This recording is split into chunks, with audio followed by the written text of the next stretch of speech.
মধ্যে যদি জিন ভূতের বেশি আসর হয়, আসহাবে কাহাফের যে কুত্তা আছে না, কিডনি, আরবিতে বলা হয়েছে কিডনি, বাংলা বলা হয় কুত্তা, কুকুর।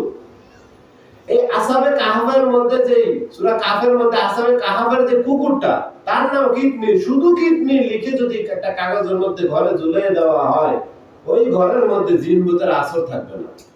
কি থাকবে না? আসর থাকবে না। আসহাবে কাহাফের জান্নাতি কুকুরের নাম লিখে দেওয়ার কারণে ঘরের মধ্যে জিন ভূতের আসর নেই। এবার আসেন হযরত ওমর রাদিয়াল্লাহু তাআলা আনহুর কাছে এক বাদশা তার লোক পাঠালেন, বাদশার মাথা ব্যথা। কি ব্যথা? মাথা ব্যথা। হযরত ওমর রাদিয়াল্লাহু তাআলা একটা টুপি দিলেন। বাদশা যখন মাথার মধ্যে টুপিটা পরে তখন মাথা ব্যথা ভালো হয়ে যায়। টুপিটা করলে মাথা ব্যথা করে। বাদশার মনে কৌতূহল জাগলো, এই টুপির মধ্যে কি? বাদশা টুপি খুলে দেখে এই টুপির মধ্যে লেখা, টুপির ভিতরে একটা কাগজে লেখা বিসমিল্লাহির রহমানির রহিম। অর্থাৎ বিসমিল্লাহির রহমানির রহিম একটি আয়াত, যে আয়াতের মধ্যে আল্লাহর তিনটি গুণের নাম লেখা আছে। আল্লাহর তিনটি নাম লেখা আছে। আল্লাহর এই নাম এবং বিসমিল্লাহির রহমানির রহিম এর উসিলায় মাধ্যমে বাদশার মাথা ব্যথা ভালো হয়ে যায়। ওসিলা সাহাবীগণ করেছেন, নবীগণ ওসিলা করেছেন। কে করেছেন? নবীগণ। আল্লাহ নিজে নবীগণকে ওসিলা করতে বলেছেন। কে বলেছেন? আল্লাহ। নূহ আলাইহিস সালামের প্লাবনের সময় নূহ আলাইহিস সালামের কিস্তি যে তক্তাগুলি লাগানো হয়, ওই প্রত্যেকটা তক্তার মধ্যে প্রত্যেকটা নবীর নাম লিখতে আল্লাহ বলেছেন। কে বলেছেন? আল্লাহ বলেছেন। 1,24,000 পয়গম্বর কমবয়সী নবী রাসূলদের নাম লেখা হলো। নৌকা প্রস্তুত হলো 7 তলা প্রশস্ত। নৌকার মধ্যে 4টা তক্তা আরো প্রয়োজন। কয়টা তক্তা? 4টা তক্তা। লম্বা কাহিনী সংক্ষেপ করি। নূহ আলাইহিস সালাম আল্লাহর বলতেছে, আল্লাহ তুমি যে নবীদের নাম দিয়েছো, আর তো নবীর নাম নেই, আখির নবী মুহাম্মদের নামও লেখা লিখলাম, আর কোন নবী বাকি নেই, 4টা তক্তা লাগবে, সেখানে কার নাম লিখবো? আল্লাহ বললেন, লেখো আবু বকর, লেখো ওমর, লেখো উসমান, লেখো আলী। সুবহানাল্লাহ। নূহ আলাইহিস সালামকে আল্লাহ আখির নবী, আখির পয়গম্বর মুহাম্মদ সাল্লাল্লাহু আলাইহি ওয়াসাল্লাম নাম লিখলাম। এরা আবার কারা? আমার আল্লাহ কয়, এরা হচ্ছে আমার আখির পয়গম্বরের সহচর, আমার আখির পয়গম্বরের সঙ্গী।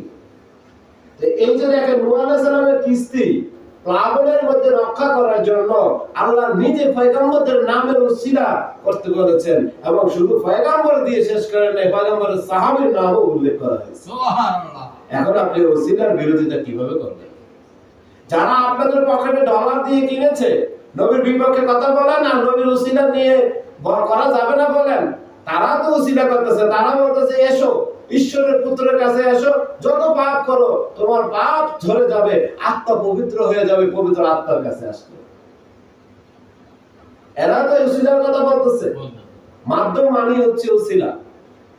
মিশনারিরা এমন টেকনিক ব্যবহার করে, যার যার কাছে যায় তার তার মাতৃভাষা ব্যবহার করে করে তাকে তার ভিতরে ব্রেন ওয়াশ করে করে করে তার ধর্মটাকে তার কাছে হ্যাও করে, ছোট করে।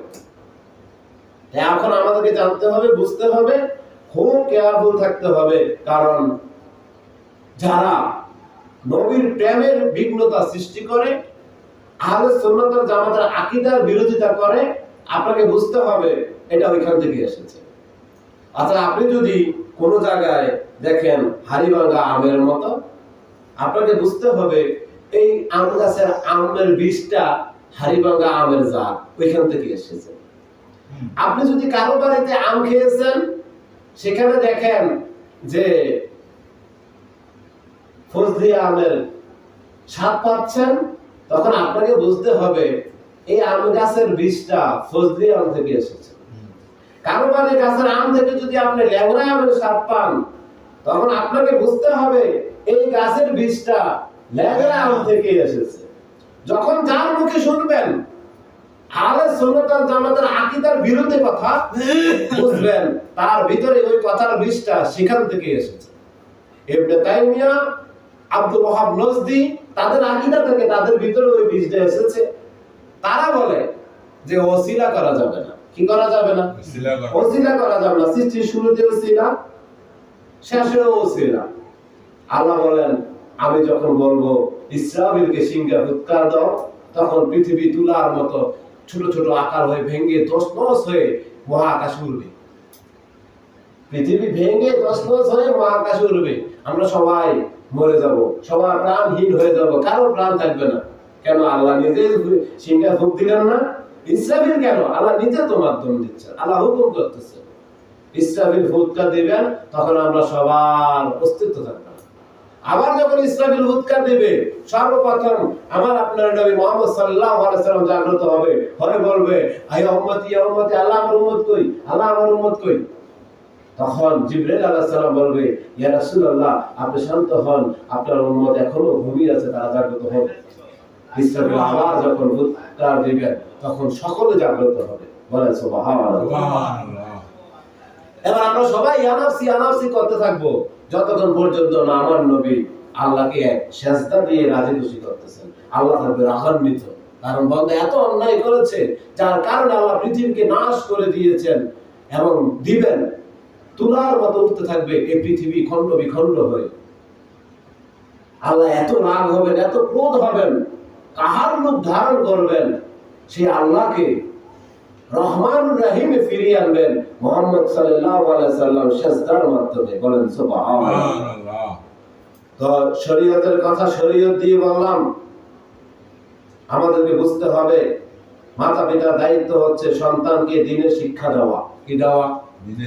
দ্বীনের শিক্ষা দেওয়া। আপনি যখন সন্তানকে দ্বীনের শিক্ষা দিবেন, দুনিয়াটা আপনার জন্য জান্নাত হয়ে যাবে। আর সন্তানকে যদি দ্বীনের শিক্ষা না দেন, দুনিয়াটা আপনার জন্য নরক হয়ে যাবে। আপনি নিজে বলবেন, আল্লাহ আমার কি করলো? হ্যাঁ, আমার এত অশান্তি, এত সমস্যা, কারণ আপনি তো আপনার সন্তানকে দ্বীনের শিক্ষা দেননি। যদিও দিয়েছেন ডলারওয়ালাদের দলের ভিতরে গিয়ে ডলারওয়ালাদের অন্তর্ভুক্ত হয়েছেন, কারণ ডলারওয়ালাদের অন্তরের মধ্যে নবীর প্রেম নাই। কি নাই? নবীর প্রেম নাই। তারা মিলাদ কিয়ামের বিরুদ্ধে। দেখবেন তারা বলে মিলাদ জায়েজ নাই, শবে বরাত, শবে কদরের রায়, আমল বিশেষ আমল নাই, শবে মেরাজ নাই। কারা বলে? ওই ডলার পকেটে যাদের নেতাদের, যাদের আকাবর পকেটে গেছে তারা। তাহলে এখন দেখেন আপনি তাদেরকে চিনবেন কিভাবে? তারা বলবে মিলাদ কিয়াম নাই, তারা বলবে মিলাদুন নবী নাই, তারা বলবে বিশেষ কোন রাত হিসেবে শবে কদর, শবে বরাত, শবে মেরাজ নাই, তারা বলবে নবীর উসিলা নাই।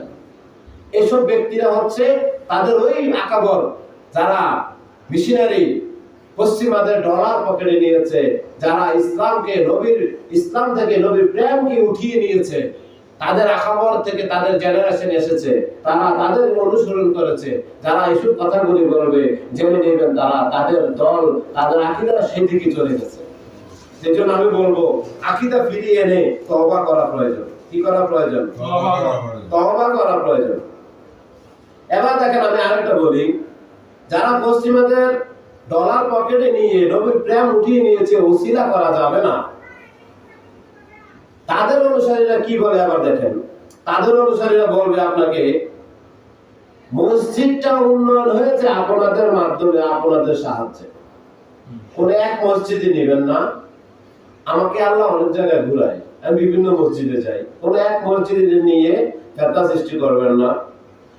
আপনি দেখেন বিভিন্ন মসজিদে যান, আমি তো এটার বিরোধী করছি না, আমি বলতেছি জায়েজ আছে, মাধ্যম জায়েজ আছে। কিন্তু যারা বলতেছে উসিলা করা যাবে না, তারাও বলে যে আপনাদের মাধ্যমে মসজিদ উন্নত হয়েছে। তো মাধ্যম শব্দটা আরবি, উসিলা।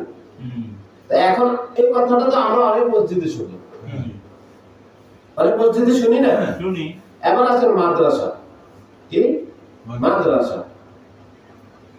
মাদ্রাসাতেই রমজান মাসে কিছু লিফলেট দেয়, কোরবানির সময় কিছু লিফলেট দেয় কোরবানির চামড়া নেওয়ার জন্য, আর রমজান মাসে যাকাত ফাতরা নেওয়ার জন্য কিছু লিফলেট দেয় না? ওই লিফলেটের নিচে দিয়ে দেখবেন লেখা আছে, আপনাদের দান অনুদানের মাধ্যমে আমাদের মাদ্রাসা চলে। কি লেখে? লেখা লেখা লিখিত লিখিত লিখিত। তাও আমার কাছে আছে। রমজান মাসে যে লিফলেট গুলা দেয়, যেমন ধরেন টমসন ব্রিজ কাশিমুল উলুম মাদ্রাসা, রানীবাজার রশিদিয়া মাদ্রাসা, এরকম আরো মাদ্রাসা আছে। যারা ওসিলা বলে, ওসিলা তালাশের বিরুদ্ধে, তারা মিলাদুল নবীর বিরুদ্ধে, এই মাদ্রাসাগুলি কাশিমুল উলুম মাদ্রাসা মিলাদুল নবীর বিরুদ্ধে, রানীবাজার রশিদিয়া মাদ্রাসা মিলাদুল নবীর বিরুদ্ধে, এরকম আরো অনেক মাদ্রাসা আছে। তাদের মাদ্রাসার লিফলেটের মধ্যে লেখা আছে যে আপনাদের দান অনুদানের মাধ্যমেই আমাদের মাদ্রাসা পরিচালিত হয়। তোমায় বলবো কি কইছে? আপনাদের দান অনুদানের মাধ্যমে। আপনি মাদ্রাসা যে পরিচালনা করেন, সেখানে যদি মানুষের গায়রুল্লাহর মাধ্যম হয়, মাধ্যম নিতে পারেন, আর যেখানে যাকে সৃষ্টি না করলে কোন কায়নাত সৃষ্টি হইতো না, তার উসিলার বিরোধিতা করার আপনি কি? আপনার পেটে ভাত যাবে না, কারণ আপনি তো কোনো কাজ করেন না, মাদ্রাসা নিয়ে পড়ে আছেন, খাইয়ে খেয়ে পেটটা এত বড় করেছেন। কি করেছেন? পেটটারে এত বড় করেছেন। আপনি বলতেছেন নবীর উসিলা নেওয়া যাবে না। আপনি যখন রমজান মাসে যাকাত ফিতরা খুঁজেন, তখন তো মানুষের কাছে হাত পাতেন। কার কাছে হাত পাতেন? পীরের দরবারে যাইও না, পীরের দরবারে যাইও না, গায়রুল্লাহর কাছে হাত পাইতো না, আল্লাহর কাছে চাও। তো আপনি আল্লাহর কাছে চান? আপনি লিফলেটের মধ্যে তো লিখে দেন যে আপনাদের দান অনুদানের মাধ্যমেই আমাদের মাদ্রাসা চলে। মাদ্রাসা ছোট ছোট পোলাপানদেরকে আপনি মানুষের কাছে পাঠান যাকাত ফিতরার জন্য। রমজান মাস গেল না, আমরা দেখি নাই? আপনি শহরে যান, বিভিন্ন দোকানে দেখবেন রমজান মাস আসলে, অন্য মাসে তো যায়, রমজান মাসে বেশি বেশি যায়, গিয়ে গিয়ে লিফলেট গুলা দেয় আপনাদের দান অনুদানের মাধ্যমে আমাদের মাদ্রাসা পরিচালিত। খুব সুন্দর করে এক বছরের হাল খাতাটা, কত টাকা হিসাব হয়েছে, কত টাকা খরচ হয়েছে, কত টাকা তারা দান পেয়েছে, সব লিখা দিতেছে লিফলেটের মধ্যে। কত টাকা দান পাইছে, কত টাকা মাদ্রাসা খরচ হয়েছে, কত টাকা ফান্ডে আছে, সব লেখা নিচে দিয়ে লিখতেছে আপনাদের দান অনুদানের মাধ্যমে আমাদের মাদ্রাসা পরিচালিত। আপনারা খাস করে তাহলে হাতটা বাড়িয়ে দিয়ে আমাদের মাদ্রাসায় দেন। এতিম বাচ্চারা কোরআনের বাকিরা খাবে, কোরআনের বাকিরা উন্নত হবে। তাহলে এই কোরআনের বাকিরা দান অনুদানের মাধ্যমে বড় হইয়া কয় নবীর মাধ্যম নেওয়া যাবে না, পীরের মাধ্যম নেওয়া যাবে না, ওলি আল্লাহর মাধ্যম নেওয়া যাবে না। এখানে আপনাকে বুঝতে হবে, জায়গা মতো যাইতে হবে, তখন আপনি বুঝবেন। আমরা সবসময় কালীন জিনের কথা বলে থাকি, সহচর জিন শয়তানের কথা বলে থাকি না?